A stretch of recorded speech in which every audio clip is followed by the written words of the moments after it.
If you've had surgery, you might remember starting to count backwards from 10, 9, 8, and then waking up with the surgery already over before you even got to 5. And it might seem like you were asleep, but you weren't.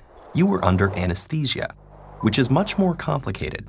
You were unconscious, but you also couldn't move, form memories, or hopefully, feel pain.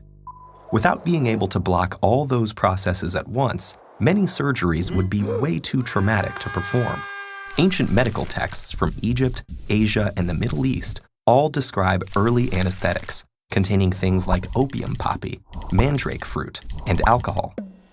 Today, anesthesiologists often combine regional, inhalational, and intravenous agents to get the right balance for a surgery.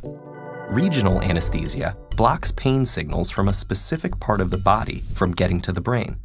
Pain and other messages travel through the nervous system as electrical impulses. Regional anesthetics work by setting up an electrical barricade. They bind to the proteins in neurons' cell membranes that let charged particles in and out and lock out positively charged particles. One compound that does this is cocaine, whose pain-killing effects were discovered by accident when an ophthalmology intern got some on his tongue. It's still occasionally used as an anesthetic, but many of the more common regional anesthetics have a similar chemical structure and work the same way. But for major surgeries where you need to be unconscious, you'll want something that acts on the entire nervous system, including the brain. That's what inhalational anesthetics do.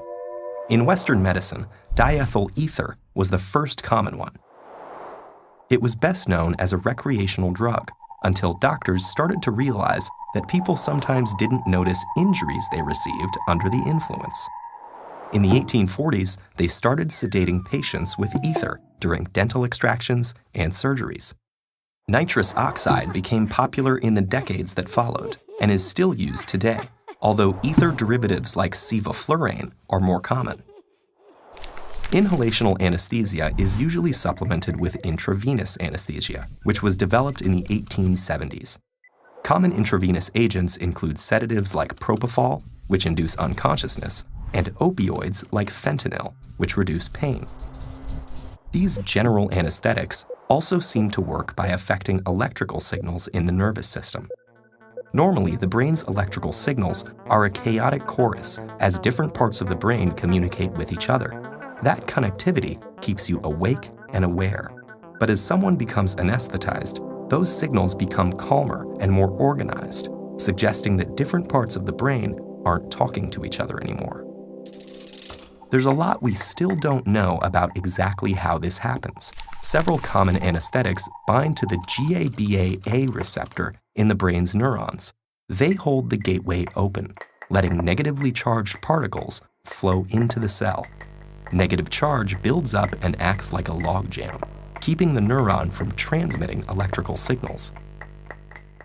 The nervous system has lots of these gated channels, controlling pathways for movement, memory, and consciousness. Most anesthetics probably act on more than one, and they don't act on just the nervous system. Many anesthetics also affect the heart, lungs, and other vital organs. Just like early anesthetics, which included familiar poisons like hemlock and aconite, modern drugs can have serious side effects. So an anesthesiologist has to mix just the right balance of drugs to create all the features of anesthesia, while carefully monitoring the patient's vital signs and adjusting the drug mixture as needed. Anesthesia is complicated, but figuring out how to use it allowed for the development of new and better surgical techniques. Surgeons could learn how to routinely and safely perform C-sections, reopen blocked arteries, replace damaged livers and kidneys, and many other life-saving operations. And each year, new anesthesia techniques are developed that will ensure more and more patients survive the trauma of surgery.